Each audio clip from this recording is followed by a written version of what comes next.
Maybe you're tired of waiting, tired of hearing that it's not the time yet, of watching doors remain closed, of feeling like nothing changes despite your prayers. Life keeps moving, days keep passing, and the promise starts to feel too far away. But what if what you're waiting for is closer than you think? What if God isn't late at all, only preparing the right moment to reveal himself? In this video, you'll hear a message that is direct, steady, and filled with hope. This isn't about quick formulas or empty promises. It's about discerning God's timing, understanding why the waiting exists, and recognizing what is being formed within you while everything seems still. Every word here was chosen to strengthen your faith, align your heart, and restore clarity when doubt begins to speak louder. Have you been feeling at the edge of your patience, like you've done everything you could, and now all that's left is to wait? Have you ever wondered if God has forgotten you, or if your moment will truly come? If these questions are echoing inside you, stay with this video. What you're about to hear may change how you see the waiting and how you position yourself for what is closer than you realize. There is a kind of tiredness that doesn't come from the body. It doesn't disappear with rest, nor with a better night's sleep.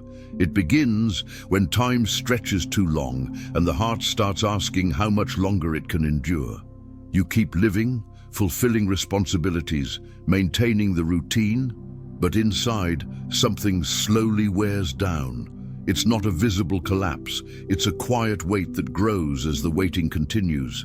This tiredness appears when waiting stops being just expectation and begins to touch identity. When the question is no longer only, when will it happen, but why hasn't it happened for me? The promise still exists, but the distance between it and the present moment becomes too heavy to ignore. Faith and frustration begin to share the same space in the heart, creating a constant tension that drains inner strength. Over time, the mind starts revisiting old decisions. Questions arise uninvited. Did I miss the right moment? Did I misunderstand something? Did I do everything I could? This inner dialogue is not a sign of spiritual weakness. It is the reflection of someone who has waited long enough to feel the weight of unanswered prayers. Scripture recognizes this human experience without judgment. In Ecclesiastes 3:11 it is written, "He has made everything beautiful in its time. He has also set eternity in the human heart. Yet no one can fathom what God has done from beginning to end." There is something within us that longs for meaning, for closure, for understanding. We carry a sense of eternity, yet we live constrained by time. And that tension explains why waiting can become so exhausting. Jesus knows this kind of inner weariness deeply. He does not observe your waiting from a distance, nor does he measure your faith by how quickly you endure the silence. He walks within this interval with you. He notices when the soul begins to lose breath, when hope feels more fragile, when the heart keeps believing but no longer with the same lightness as before. And still, Jesus does not rush time just to relieve anxiety, not because he ignores the pain, but because he sees what is not yet visible to you. He sees the full alignment, the necessary ordering, the moment when what you're waiting for not only arrives, but remains. Sometimes, care is found precisely in not anticipating. When waiting begins to weary the soul, the greatest conflict is not with God, but with the feeling of standing still while everything around seems to move forward. People advance, doors open, stories resolve, and you remain there, between the promise and the present. In that space, comparison quietly enters, and peace slowly begins to slip away. But what if this weariness were not a sign of abandonment, but an invitation to honesty, an invitation to recognize that you were never meant to carry the weight of time alone? Jesus does not ask you to be strong all the time. He does not demand performative patience or artificial faith. He simply remains present, steady, holding you exactly where the soul begins to grow tired. Perhaps today you don't need new answers or long explanations. Perhaps you only need to recognize where the waiting began to hurt, because when this tiredness is brought into the light, something begins to realign within. And slowly, trust finds room again, not as effort, but as a quiet rest that prepares the heart to keep walking. After a long season of waiting, what weighs most is not the delay itself, but the silence that comes with it. The prayers continue, faith remains, but the answers don't arrive in the way you expected. There are no clear signs, no obvious direction, only this quiet space where the soul begins to wonder what God is actually doing now. God's silence is often interpreted as absence, but it rarely is. Many times silence is not emptiness, it is density. It is a space where God does not withdraw, He simply does not explain Himself. And for those who have learned to rely on answers, this kind of silent presence can feel deeply uncomfortable. Scripture treats this silence with reverence, not urgency. In Habakkuk 2:3 it is written, "For the vision is yet for an appointed time, but at the end it will speak and it will not lie. Though it tarries, wait for it, because it will surely come, it will not delay." The text does not promise noise or constant signs. It speaks of an appointed time, of something moving steadily even when it appears still to human eyes. Jesus moves in this same rhythm. He does not feel the need to reaffirm His faithfulness at every moment. His presence does not depend on continuous explanations. He remains faithful even when He chooses silence. And this silence is not a test to measure your faith, but a space where trust stops being based on feelings and begins to rest on His character. There are moments when God remains silent precisely to protect the heart from an excessive dependence on signs. When everything needs constant confirmation, faith becomes fragile. Silence, on the other hand, matures. It teaches us to rest without understanding everything. It teaches us to continue even when emotion no longer carries the step. In this quiet space, Jesus does not step away. He watches carefully what is being formed within you. He notices when anxiety begins to lessen, when the need for control starts to loosen, when the heart learns to trust without needing to anticipate the end of the story. Silence does not interrupt His care, it deepens it. Perhaps today you are living exactly in this quiet interval. Nothing has collapsed, but nothing has visibly moved either. And that creates insecurity. But what if this silence were not an empty pause, but a safe place where God holds you without haste? Where He works not on the circumstances, but on how you remain while you wait. Because when the heart learns to trust in silence, something shifts inside. Waiting stops being a constant struggle and begins to become rest. Not because everything has been resolved, but because the presence of Jesus becomes enough, even before the answer appears. There is a quiet expectation that when God begins to act, something visible must happen, a clear sign, a noticeable change, an external movement that confirms the waiting is finally coming to an end. Without realizing it, we create the idea that progress must always be seen, recognized, confirmed. And when that doesn't happen, the heart begins to doubt whether anything is truly moving at all. Much of our anxiety is born from this difficulty in accepting slow processes. The heart wants immediate proof that it isn't standing still, that time isn't being wasted, that faith still makes sense. When those proofs don't appear, a sense of stagnation sets in. But the absence of noise does not mean the absence of progress. Often, it simply reveals that the kind of growth happening now is not external or visible. Scripture acknowledges this inner tension and points to a different way.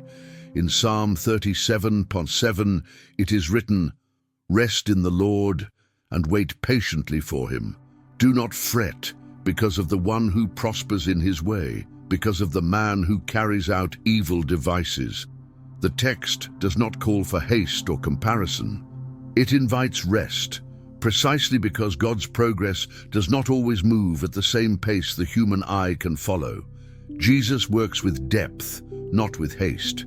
He does not build the inner life through loud movements, but through subtle, almost imperceptible adjustments. While you're waiting for something to change on the outside, He may be strengthening your capacity to sustain what is coming, and this kind of formation rarely draws attention. It happens far from applause, in the quiet, where the soul learns how to remain. There are things that only grow in the dark. Just as roots deepen without being seen, certain spiritual transformations take place beyond immediate perception. Jesus knows that what grows too quickly can also be lost too easily. That's why He prefers to form solid foundations before allowing any visible change. Care is found in the rhythm. Perhaps the waiting feels long because what is being formed is not an event, but an inner structure, something that can hold peace when the answer arrives, something that does not depend on external validation to remain steady. Jesus does not rush to give what could still produce anxiety instead of rest. The tension increases when comparison enters the scene.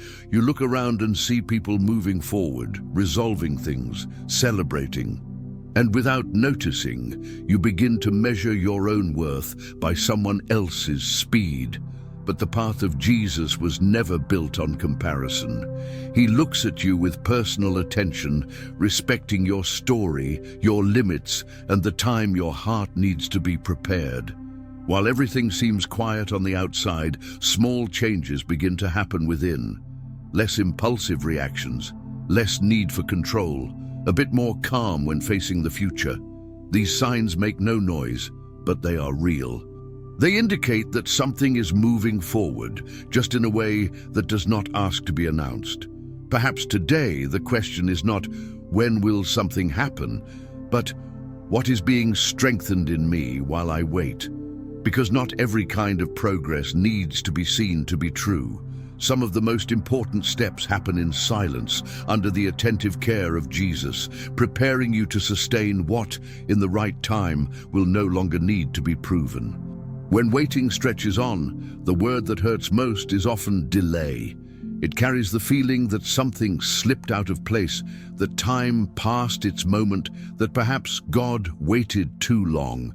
Little by little, this idea weighs on the heart and distorts how you see your own journey. But the way Jesus relates to time is different from how we feel it. For Him, time is not a hurried sequence of days. It is a field of alignment. What we call delay is often a quiet adjustment happening in many directions at once. People, circumstances, decisions, emotions, and inner structures all need to meet at the same point. When something arrives before that alignment, what should bring rest can create anxiety. What should feel light can become heavy. Jesus does not only protect what comes afterward, He protects you within what is coming. Scripture reveals this careful governance of time. In Daniel 2:21 it is written, He changes times and seasons. He removes kings and raises up kings. He gives wisdom to the wise and knowledge to those who have understanding. God does not govern only specific dates. He governs entire seasons. And seasons do not change by impulse or pressure. They change when everything is ready to sustain the transition. Jesus knows the exact moment when the heart is prepared to receive what will be revealed. He does not release something simply because the desire is strong. He waits until it no longer steals your peace, no longer produces constant fear, no longer creates the feeling that everything could be lost at any moment. God's care is less about accelerating answers and more about preserving the heart that will receive them. There are things that, if they came earlier, would require a strength you do not yet have. They would demand an emotional maturity still being formed. They would require inner rest from a heart that would still be trying to control everything. Jesus does not call this delay. He calls it care. He prefers to form the inner life before exposing the outer one. That is why God's timing does not humiliate. It protects. He does not close doors to punish but to align. He does not extend waiting to test limits, but to adjust what must sustain what is coming. Even when you don't understand, Jesus continues governing every detail with attention and gentleness. Perhaps today the question is not, why hasn't it happened yet? But what is being aligned so that when it does happen, I can remain at peace? Because when something arrives out of time, it demands payment, but when it arrives at the right time, it sustains, and that sustaining work begins before the answer appears. If this is speaking to you right now, stay with us and subscribe to the channel. Perhaps this understanding is exactly what your heart needed to breathe a little more calmly before moving forward. There is a quiet anxiety in wanting something to happen quickly, as if speed were proof of value, as if a shorter time guaranteed legitimacy. But Jesus never measured the importance of things by how fast they appear.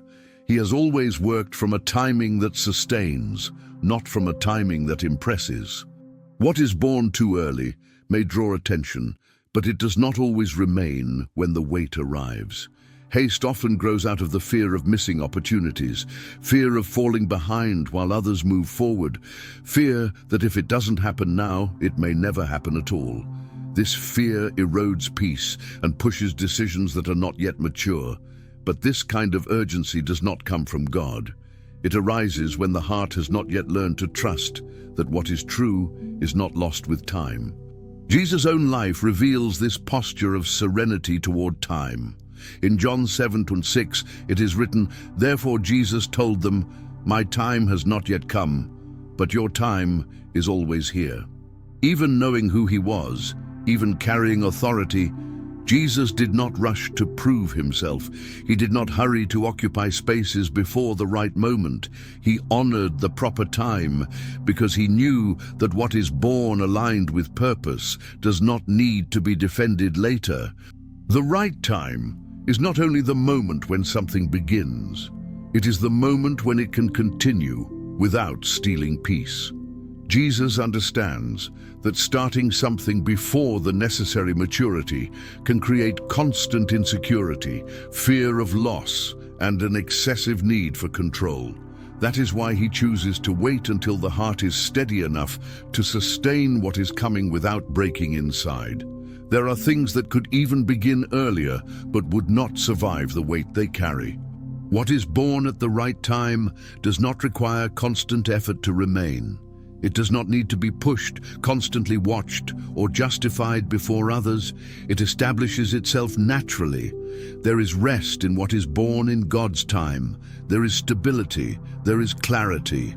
Perhaps today you are looking at something that has not yet begun and wondering if you missed your chance. Perhaps waiting has started to feel like loss.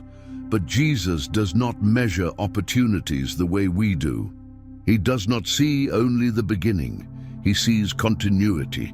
He knows when something still needs to mature in silence, so it will not become fragile later. While you wait, something is also being born within you. A steadier trust, a faith less dependent on immediate results, a heart learning to remain at peace even without visible guarantees. This inner formation is part of the birth.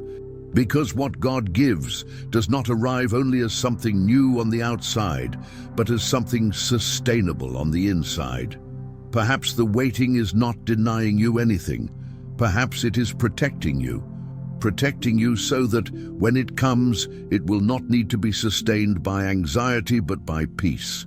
And that difference changes everything, because what is born at the right time does not only begin well, it remains. Not all formation is visible. Some of the deepest transformations happen without external signs, while life seems to continue at the same pace as always. Waiting creates this hidden space where nothing appears to change on the outside, but something begins to reorganize within. It is quiet work, almost imperceptible, happening while you keep living, even without clear answers. When everything happens too quickly, there is no time to assimilate. But when waiting stretches on, it reaches deeper layers of the soul. It touches automatic reactions, old expectations, fears that had been dormant. Little by little, the way you respond to time begins to change. Less impulse, less urgency, more awareness of what truly matters. Jesus works in these inner details that almost no one notices, yet they sustain everything that comes later. Scripture describes this kind of formation with tenderness and depth. In Galatians 4:19 it is written, "My dear children, for whom I am again in the pains of childbirth, until Christ is formed in you." The formation of Christ does not happen through pressure or acceleration. It happens at the right time, gradually, respecting the rhythm of the heart and each person's capacity to receive transformation. Jesus is not only preparing future circumstances, he is forming inner presence. He knows that what is coming will require emotional stability, spiritual clarity, and a heart that does not lose itself when the scene changes. That is why, before altering the exterior, he tends to the interior. Before delivering something visible, he strengthens what sustains within. This formation does not happen through conscious effort. You do not wake up one day deciding to be transformed. It happens while you wait, tired, uncertain, not understanding everything. Slowly, something shifts. What once produced anxiety begins to produce silence. What demanded control is more easily released. Perhaps you are living exactly this kind of waiting. Nothing feels extraordinary.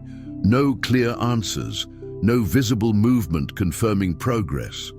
Yet within you, something is being shaped with care. Jesus is forming an inner presence that does not depend on immediate results to remain at peace, because when Christ is formed within, the exterior no longer holds the center. Waiting stops being merely an uncomfortable interval and becomes a place of real transformation. And without noticing, you no longer react the same way. You no longer panic as before. You no longer carry the future with the same weight. This formation does not hurry the end of waiting, but it completely changes how you walk through it. And that is what prepares the heart to sustain what is coming, without being lost along the way. There is a quiet idea that if we wait long enough, we will deserve what comes, as if readiness were a reward for enduring time, a prize given at the end of resistance. But Jesus never treated readiness as merit. He sees it as capacity, the capacity to sustain what arrives without losing oneself inside, without being swallowed by the weight of what was long awaited. Often, the heart desires something intensely, yet still lacks the emotional space to carry it in peace. Not because of a lack of faith, but because of the tension accumulated over time. Jesus knows this limit precisely. He perceives when something could still produce fear instead of rest, anxiety instead of gratitude. And so, he chooses to wait a little longer. Scripture reveals this logic with calm clarity. In Isaiah 60:22 it is written, "The least of you will become 1,000, the smallest a mighty nation. I am the Lord. In its time I will do this swiftly." Thus, God's action does not depend on the intensity of desire, but on the time when what is given can grow without harming the one who receives it. The right time does not force the heart, it sustains it. Readiness is not about proving worth or enduring to the end. It is about inner structure. It is about a heart that does not unravel when something changes. Jesus does not release what could still crush what is fragile within. He does not give what would require a strength that has not yet been carefully formed. There are things that are not denied, only delayed until they are no longer a risk. Not because God fears making a mistake, but because he knows deeply the impact that gift will have on you. Jesus never separates blessing from care. He never delivers something without also preparing the one who will receive it fully. Perhaps you are ready to receive, but still learning how to sustain. To sustain peace when everything changes. to sustain gratitude without fear of losing it, to sustain God's presence even when the long-held expectation is finally fulfilled. This learning does not happen all at once. It is built in the waiting, through small, silent surrenders, almost invisible. When readiness arrives, it does not come with anxiety. It comes with serenity, with the sense that whatever happens, the heart will not be taken away from itself. Jesus works until this inner place exists, because he knows it is more valuable than any immediate answer. Perhaps waiting is teaching exactly this. Not only how to receive, but how to sustain. And when this capacity is formed, time stops being a threat and becomes care. Because what arrives at the right time finds a heart able to remain whole. There comes a moment in waiting when a nearly imperceptible temptation appears. To anticipate, not as open rebellion, but as an attempt to relieve accumulated tension. When the heart is tired, every opportunity feels like a sign from God. Every opening feels like an answer. And little by little, the line between faith and haste begins to blur. Often, anticipation does not arise from a lack of faith, but from emotional exhaustion, from the weariness of waiting without guarantees, from the desire to feel that something is finally happening. Jesus knows this impulse deeply. He does not condemn it or expose it. He simply invites discernment, because not every available possibility is truly direction. Haste may offer immediate relief, but it demands payment later. Resolving something before the right time can quiet anxiety for a moment, yet create a burden that lingers much longer. Jesus does not accelerate paths to ease passing discomforts. He cares for what comes after, for the impact that decision will have on the heart along the journey. Scripture shows this discernment quietly and maturely in the life of David. In 1 Samuel 24:6 it is written, "He said to his men, 'The Lord forbid that I should do such a thing to my master, the Lord's anointed, or lay my hand on him, for he is the Lord's anointed.'" David had a legitimate opportunity by human standards, yet he chose not to anticipate what God had already promised. He trusted God's timing more than his own chance. This choice was not passivity. It was spiritual awareness, the decision not to resolve by force what God was guiding through time. Jesus moves in this same spirit. He does not occupy spaces before the right moment. He does not accelerate processes to prove who he is. He trusts the Father, even when the road feels longer than expected. Sometimes the greatest faith is not found in acting, but in not acting, in remaining, in resisting the need to control the outcome. Jesus knows that what arrives out of time requires constant defense, but what arrives at the right time sustains itself with peace. Perhaps today you stand before a quiet choice, not visible to others, but deeply internal.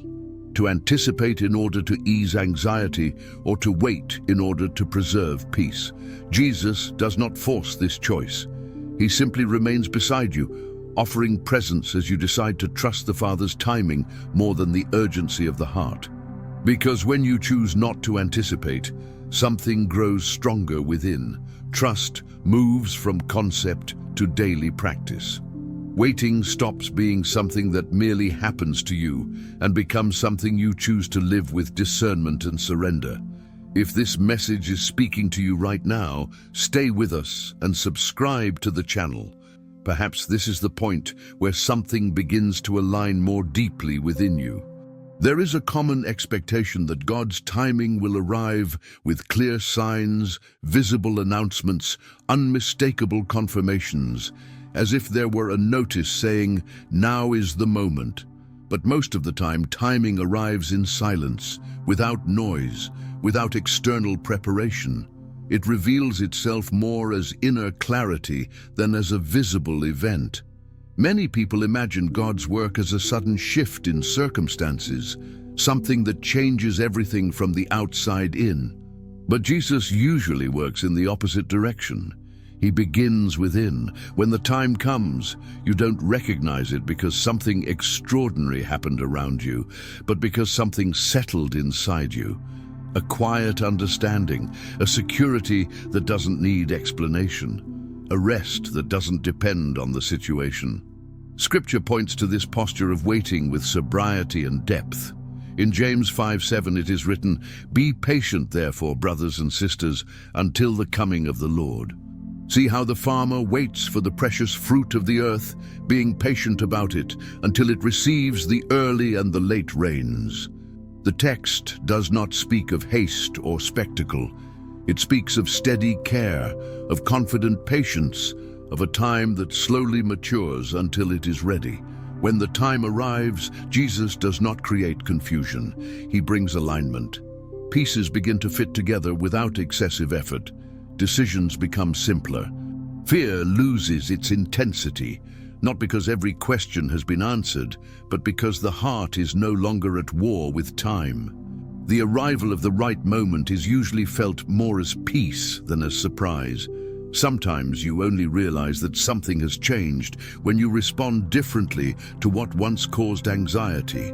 Situations that once stole sleep now meet calm. Thoughts that demanded constant control can now be released. These are quiet signs that something has reached its proper moment, even if the exterior still looks the same. Jesus does not need to announce when the time comes, because he prepares the heart to recognize it. When readiness has already been formed, when trust no longer depends on visible guarantees, timing reveals itself naturally, not as something that forces its way in, but as something that finds space. It doesn't invade, it fits.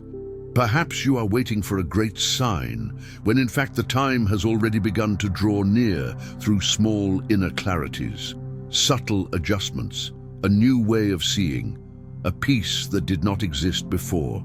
Jesus often arrives this way, without noise, without announcement, but with firmness and care. And when timing comes in this way, it does not disorganize life. It confirms it. It does not demand haste.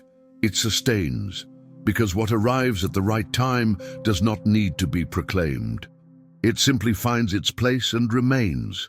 There is a kind of understanding that does not come in the middle of the journey. It does not appear while waiting still hurts, nor while questions are still too alive inside you. This understanding is born only after the crossing, after the heart passes through time without clear answers and still remains. It is a comprehension that does not come as logical explanation, but as quiet peace. While waiting continues, everything feels fragmented. Meaning is not obvious. Decisions feel uncertain. The sensation is of walking without knowing exactly where the steps will lead. But over time, something begins to reorganize within. Not suddenly, not dramatically, simply with more clarity. What once felt like loss begins to be seen as silent construction. Scripture points to this mature way of seeing with sobriety and depth. In Romans 8:18 it is written, "I consider that the sufferings of this present time are not worth comparing with the glory that is to be revealed in us." The text does not minimize present pain. It simply shows that full meaning does not reveal itself while the crossing is still underway. Jesus does not rush this understanding. He knows that if it came too early, it could sound empty. So he allows comprehension to rise at the right time, when the heart is no longer ruled by urgency, when you can look back without anger, without accusation, without the feeling of having been forgotten along the way. There comes a moment when you realize that waiting did not delay you. It deepened you. It did not weaken you. It matured you. You understand that certain pains were not waste, but part of a formation that could not have happened any other way. And this realization does not come with euphoria. It comes with serenity, with rest. Jesus knows exactly when this understanding can be sustained. He knows that true comprehension is not born from the rush to make sense of things, but from faithful crossing. That is why he does not explain everything at the beginning. He walks with you until the heart is ready to understand without being wounded. Perhaps today you are still in the middle of the journey, still without that clear understanding, still with open questions, and that is not a problem. This comprehension is not demanded now. It will come when the heart no longer needs to struggle to trust. Because the understanding that truly heals does not arrive during the fight. It arrives when the fight no longer governs the inner life, when waiting is no longer a threat but a memory, when time stops being an enemy and becomes a witness. And when that moment comes, you do not look back with heaviness, but with quiet gratitude. Not because everything was easy, but because nothing was in vain.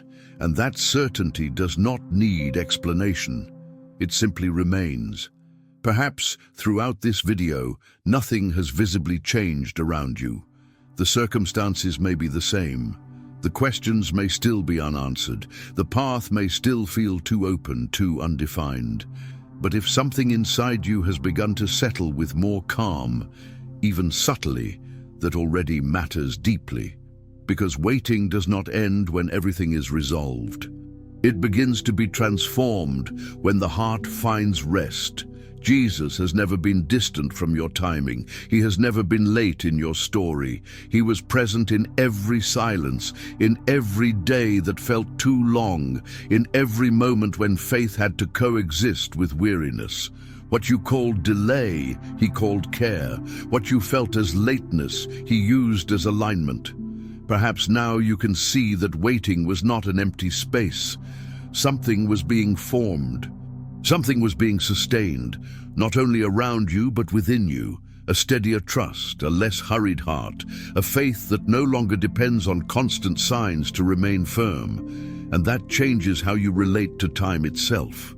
So let this question rest within you for a moment. What if what you are waiting for is not far away, but simply approaching at the right pace so it does not wound you? What if time is not working against you, but for you, at a depth your eyes cannot yet fully see? Before we close, don't do anything complex. Don't form long requests. Just allow a simple, almost invisible gesture. For a few seconds, think about what you have been waiting for the longest, not the details, just the feeling. And inwardly, release the need to control when it must happen, as someone who places time into the hands of one who knows how to care better than you ever could. If this message found you in a sensitive moment of your journey, stay with us. Subscribe to the channel and keep walking with us here. There are other messages that can support you while time does what only time can do. And if you want, share in the comments a single word that describes how you feel right now. Sometimes naming the moment is already a step toward rest. Jesus has not lost control of the timing of your life. He never has. And what feels distant today may be closer than you imagine. Not because time has rushed forward, but because you are now more prepared to recognize it when it arrives.